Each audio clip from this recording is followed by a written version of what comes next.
Дальше я грибы собираю. Вот, и слышу просто, что просто кто-то орет. Ва! И это вот этот топот, он все ближе и ближе. Так, туду-туду-ту. Я ему отдала эти 300 рублей. Самое интересное, что это были мои последние деньги. Я люблю американцев. Трамп из my life. Да прекрати. Они его, кстати, не любят. Нет, вы не любите Трамп? Блуд. И Блад. Спасибо. Блуд. Он, наверное, в шоке был, он испугался, бедный. Нервную систему просто расшатали. Он, наверное, очередей бояться будет теперь до конца своей жизни. Вот этих бабок. Кто будет какой чай пить? Не знаю. Чай белить? Нет, я чай не могу с молоком пить. Такой прикольно, что он надевает очки. Знаешь, как прикольно, когда с мороза с улицы Он заходишь, как из этого, города грехов.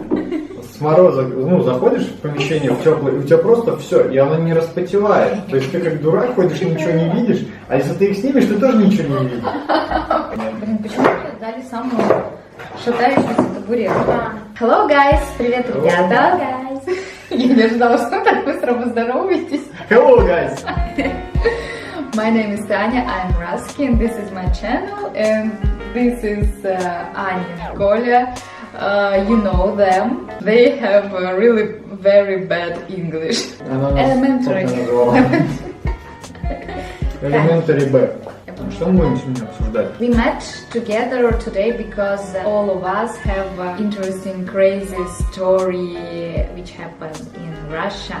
And we want to tell each other and you, of course, about this story. And we are going to speak in Russian, so please use subtitles and keep watching. Keep watching. Keep watching. Watching. Очень. Keep watching. Keep watching. Это смотреть куда-то. Вам английский в жизни не нужен, да?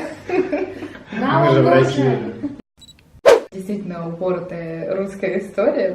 Короче, это еще в студенчестве было. У каждого студента был проездной билет. Тебе давали 2 карточки. Для метро была пластиковая, а для метро бумажная. И нужно был номер, который на пластиковой карте, ты должен был переписать в номер, который на бумажной. А я не знала, что это надо сделать. Полгода ездила спокойно на метро. Тут контролеры меня останавливают, типа, так, все, девушка, выходим. Я вообще ничего не понимаю, что за фигня. Я вышла, они мне, то есть это очень нагло так себя вели, вдвоем 2 мужика было. Что мы будем делать? Вот смотрите, вот это вам надо было сюда вписать. Все, платите штраф. А сразу вписать на месте нельзя? Я вообще тогда еще была вот девочка, которая приехала из деревни, это 2-й курс был. Я настолько не ожидала всего этого, со мной вообще никогда такого не было. Но самое интересное то, что они типа дальше говорят. Он говорит, платите штраф? Я говорю, сколько? Говорит, 1200. Я достаю кошелек, смотрю, у меня только 300. Говорит, давайте 300. И ушли.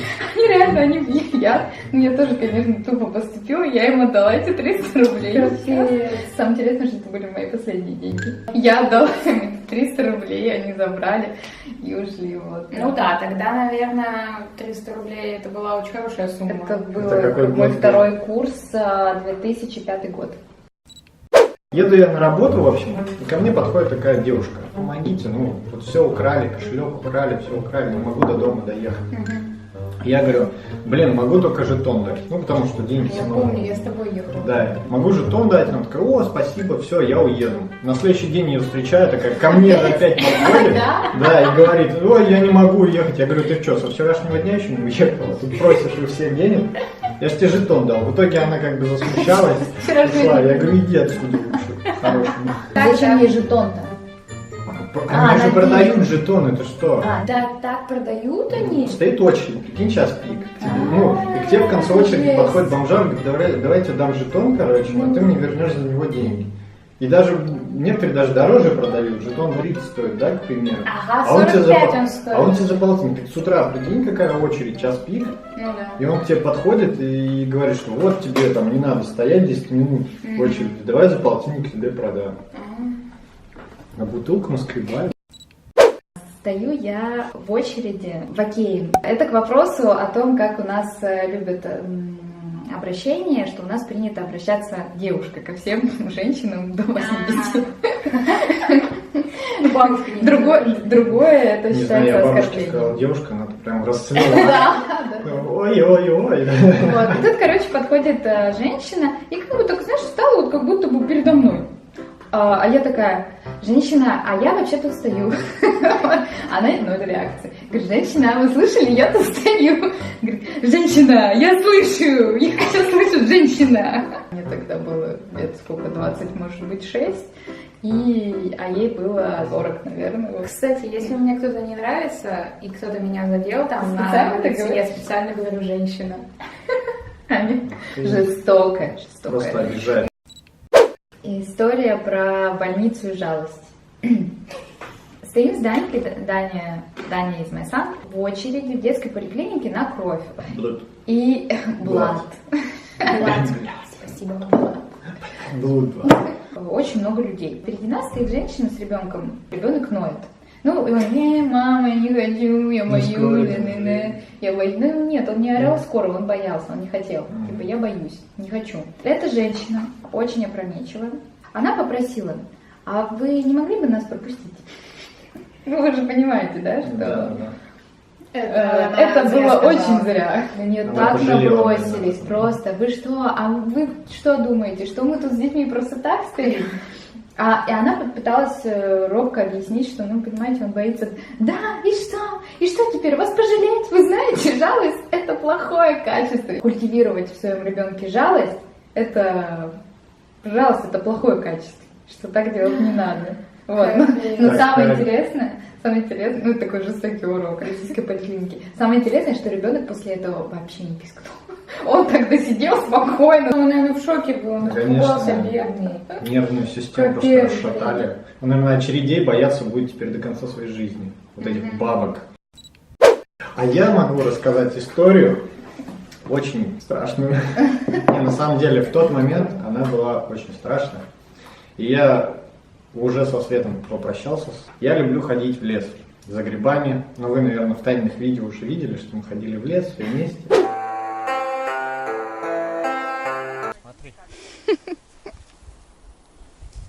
Это ложный белый. Подписывайтесь заодно на наш с вами канал, ставьте лайки. На самом деле, просто подписаться хотя бы, пожалуйста. Это уже что-то. Вот. И как-то я решил просто один в лес пойти. Хожу, ничего не подозревая, собираю грибки, и с каждым шагом все больше, короче, становится этих грибов. Я такой, я радостный, я уже набрал корзину, почти 2, и слышу просто вот так, ну, краем уха, тишина же в лесу, да, и так, топот так, и вот ветки как будто так ломаются. Блин, наверное, это какое-то дикое животное, где-то там вдали в лес, а я далеко Всего лишь обычно. дикое животное. Да, всего лишь дикое Ну, животное. кабан там, еще кто-нибудь. Да, Не знаю. тебе кабан это вообще Ну, нет. для человека, который ходит в лес постоянно, на самом деле это ерунда. И слышу просто, что просто кто-то орет. «Ва!» И это вот этот топот, он все ближе и ближе, так туду-туду-ту. Уже ветки ломаются, я стою, я остолбенел реально вот это и все. «Ва!» Вот так же на тебя дальше и бежит. Я смотрю, и просто деревья разлетаются впереди меня, так это, ну, такие тонкие. И вбегает лось с рогами, с огромными, за ним еще 2 лося. И вот они бегут друг за дружкой и в моем направлении. Я стою, все, не могу пошевелиться, думаю, если я сейчас побегу, все хана. Потому что бежать от дикого животного, это вот сразу Да, ему это- показать, что Да. ты его жертва, и Ну все, да, ты и его плюс еда. еще, как ты бежишь, как дикое животное, это скорости разные. Да, останавливаются метрах в 10, просто вот так мотает головой, главный лось такой, «Уа!» развернулся и побежал в другую сторону. Те 2 лося без рогов, да, они были без рогов. которые Это были самочки. бежать. Это, наверное, самки. Да, они просто развернулись и вот тоже побежали за ним. У меня чуть, все, корзинка вот вросла в руку, я стою, мне не пошевелиться, я еще минуту Я наверное, дерево, стоял, я да. дерево. Это жесть была. Я пошел, добрал корзинку, вторую, сел в машину и такой выдохнул, блин. Только что встретился с лосем. Сейчас тот период, когда у лося гон. А гон это вот самое опасное время, когда лось, ну, 2 Гон это самца, что такое? когда 2 самца борются за самку. Вот. Брачный период. Да, брачный период, в общем. И они борются там за лучшую самку, там, и самки за лосем бегают там, а он ищет соперника. Посмотрим, кому они достанутся. Если бы я реально там, ну, как-нибудь его привлек внимание, он мог бы просто на меня напасть легко и за самца принять и затоптать. Ну, ты похож, в принципе, такой же высокий, худой. Я просто был во всем зеленом. Ну, он меня увидел явно, он потому что остановился напротив меня. Ну, что такое? Ну, напал бы, ну, затоптал бы, подумаешь, домой бы не приехал. Вот. Потаенный русский лес, который, блин, на самом деле на каждом шагу тебе сюрпризы Так, а ты пошел за ними потом? А я пошел, они убежали, я еще минуту постоял и пошел в ту сторону, куда они убежали. А почему? Ну, потому что, а мало ли от чего они бежали, на самом деле. Может, там пьяные охотники с ружьями. Медведь. Или, ну, медведь, в принципе, да, может, медведь, волки, но в основном пьяные русские охотники это намного опаснее, потому что они стреляют во все, что движется. Они сидят сутками в своей канаве, жрут водку и ждут там, пока к ним кто-то подойдет. Вот именно так о нас иностранцы и думают. Ну, блин. Так нас показывают в фильмах. Да на самом деле обычно так все и есть. Русские любят отдыхать, любят бухать и пьют, на самом деле, так же, как и америкосы. Да, так же, как вы. И не надо из нас делать там пьянчук вообще каких-нибудь. Я люблю американцев. Трамп из my life. Да прекрати, Они его, кстати, не любят. Нет, вы не любите Трампа? Аня, расскажи про лирику. А ты боялась, кстати, когда к тебе приходили в аптеку ночью наркоманы? Конечно, мне было очень страшно.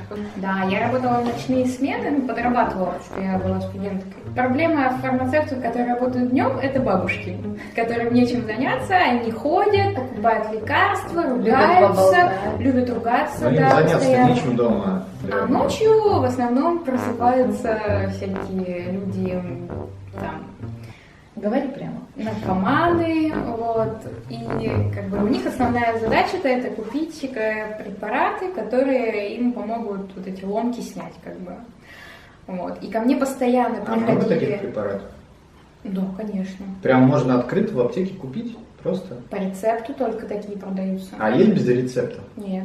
А, кстати, как вот ты определяешь, что это настоящий рецепт? Его можно подделать? Рецепт? Да, конечно, можно подделать. Они подделывают? Слушай, они без рецептов приходят, они давят на жалость. И вот... Ну, пожалуйста.